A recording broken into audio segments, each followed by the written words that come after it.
Right, good evening, everybody. Start with questions for John. Please raise your hand. Yep. John, at a tournament that you described as formerly being a house of horrors, how would you describe what you're feeling in your head and your heart as you're reaching the semifinals? Yeah, it's pure elation right now. I'm very, very happy to be in this position right now in the semifinals, and with how I'm feeling physically and mentally, I'm in a very good spot, and I think I can keep doing damage here. So this is amazing. It's by far the best Grand Slam I've ever played in my career, and I've been playing for 11 years. So I'm super happy, and to do it here at Wimbledon makes it even a little bit more special. John, you're so much associated with this tournament for another reason, obviously. Yeah. So what does it mean to have it really be all about going deep and everything Yeah, else? well, of course, everyone's going to remember that match in 2010, and rightfully so. And I like to think that since that match, I've done a lot of good stuff on the court, performance-wise. But for a lot of people, that's definitely the lasting image of my career. And I think if I can keep going further here, I can maybe squash that. I want to know if you felt this way coming into this tournament, or if it started that you feel this way after a round or two. Yeah. No, for my very first practice, we landed on Monday before the tournament. Came in from Dallas and had a light hit on Monday and felt pretty good. And knew I was in a good spot. I knew physically I felt awesome, and the courts didn't seem too fast. As I said earlier, I felt in the past maybe they've felt a little bit too fast for me, but courts have been excellent. And I mean, certainly I'm surprised to be in the semifinals now, but with how I've played this whole tournament, it's not that surprising. You can't really, you can prepare as best as you possibly can and do all the right things, but you can go out there and not play as well sometimes. But I've played very well this whole tournament so far.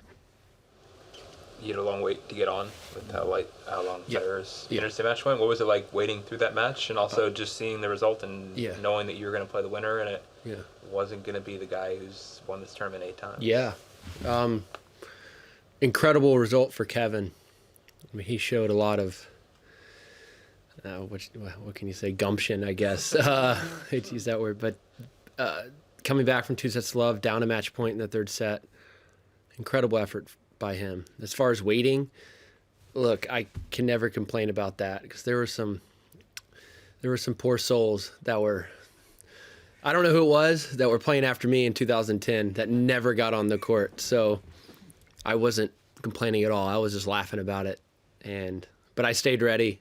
I warmed up a few times. I ate the proper amount of food. I was ready to go. And as far as Kevin winning, whether it was Kevin or Roger, that didn't enter my mind at all, and which I think is very good. But look, I mean, it's not like I have a huge opportunity now. I mean, look how well Kevin is playing. It's going to be extra tough.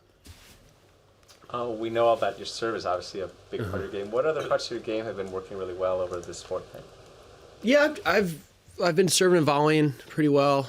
I think I've covered the net well. That's something I've worked on a lot, and I've had some game plans in each match, and I've executed them I think almost to perfection. So in the big points this whole tournament, I've been calm and collected and felt like I've played them well. When I say big points, I'm talking about break points for me, which are essentially set points, whether it's, I don't care what juncture it is in the set, and I've played those well and calm, and I've played those the right way, and it's paying off.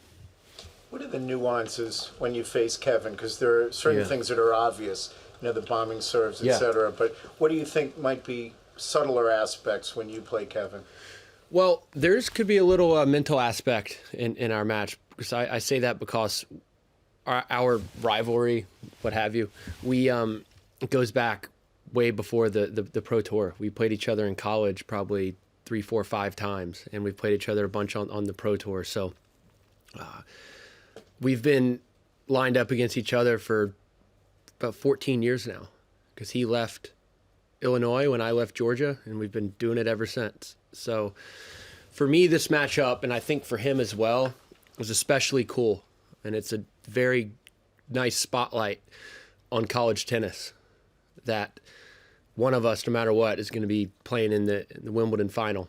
And we're duking it out in the semifinals. 2 of us went to college, did it a little bit different route. It's pretty cool. And what does it look like when you guys play, do you think?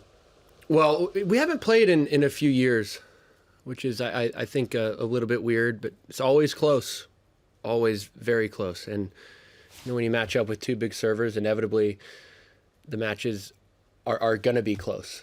And I'm going to expect a very tough match on Friday, and I think he will expect that as well. I don't know. Forgive me if I've asked you this before. I don't remember. Did you change your diet anytime recently? I know you're pretty good with that stuff anyway, but have you done anything more recently? Well, I just had a Kit Kat before I came in here. That's the truth. But I had a little bit of a sugar craving. That's not a normal occurrence for me. I think after each win, throughout these 10 days, I've had a Kit Kat, so I'm not gonna change that now.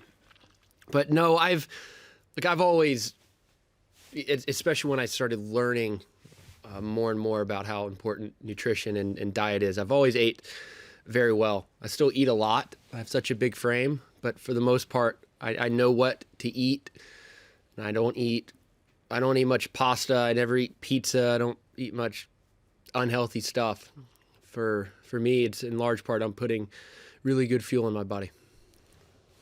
John, do you take any inspiration from Sam's success here the last couple of years? Because these are the 2, he made semis last year. Yeah. You're running this year, the only 2 sort of American semi-runs slams in a while. No, I don't think that has entered my mind at all, but he had a very good year last year for sure, making the semis here, and he made the quarters of the U.S. Open. So, whereas I, especially since 2011, have, you can say fallen short in Grand Slams, and it was 7 years since my last quarterfinal. So, very happy to get past that step, and now I'm in the semis. John, I won't ask you about the details of your Kit Kat contract, but 2 things. Could you talk a little bit about the importance of playing college ball and how that's important? And on a different topic, marriage is obviously an important thing in anyone's life. Could you tell us a little bit how that might have impacted your game, if you would? Yeah. Well, look, I think I've answered this question a lot. I mean, college tennis for me was the perfect avenue to where I am now. Had I not gone to college, I wouldn't be sitting here right now for sure. But the thought of going pro out of high school never entered my mind. And fortunately for me, I think I made a lot of right choices. And the first right choice I made was going to the University of Georgia and enjoying my time there and becoming such a better tennis player while I was at Georgia and becoming a better person, and I matured a lot. So that school and Manny Diaz set me up perfectly for where I am today. As far as marriage goes, I think the results speak for themselves. I'm in a very, very good spot personally. My wife and I were very happy. We have a lot of good people around us, and we're expecting our first child in September as well. So there's a lot of very cool things going on right now, life-changing things, and it certainly puts perspective on tennis, and I think takes a lot of pressure off of tennis. And that's one of the reasons I've been playing pretty well this year. Is I'm in a good spot. I wouldn't change anything I wouldn't change anything right now for where I am. It's perfect. So John, back in the day, did you and Kevin ever say, "Hey, I'll see you at center court down the road"? Or never could have imagined this. I don't know if you asked him that question, but there's no shot could have imagined playing each other in the semifinals of the most prestigious tennis tournament we have. Okay, we're running short of time, so last couple of questions. I was going to ask, do you know a boy or girl coming? We're having a girl. Yeah. You are. Okay, Yeah. you have a name? We might. We'll keep that close to the vest, so. Okay, this one and then this one, because you'll put your hand up. I think is this first. I don't know if this is your first time at the center. I've never played on center court at Wimbledon, ever. Yeah.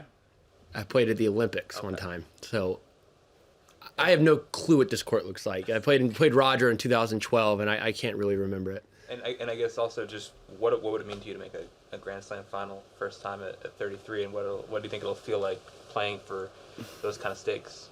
Wow, it'll be amazing. It's a huge match, for sure. I mean, Kevin's been there before. He made the U.S. Open final last year, so I'm trying to get to where he's already been, and he wants to get back there, and he wants another crack at a championship. So it's going to be a fun match. Okay, last question. You spoke a moment ago about the years not getting as far as you maybe thought you should have at majors. In what ways has that weighed on you, if at all, and how have you kept belief to get this far at this age? It really hasn't weighed on me that too much in a negative fashion. It's disappointing for sure, but I've outside of slams, I've always played pretty well, and I've hung my hat on that for sure. Playing well in Master Series and smaller events, winning a lot of tournaments, that certainly boosts my confidence, and I'm very proud of that. But certainly the Grand Slam results haven't been there. But now, sort of rectifying that, I think, and I'm in the semifinals, and we'll see if I can go further. Thank you, everybody. Thank you. Thank you, John. Yeah. Thanks. You're doing a piece on Kit Kats, right? Of course. Oh.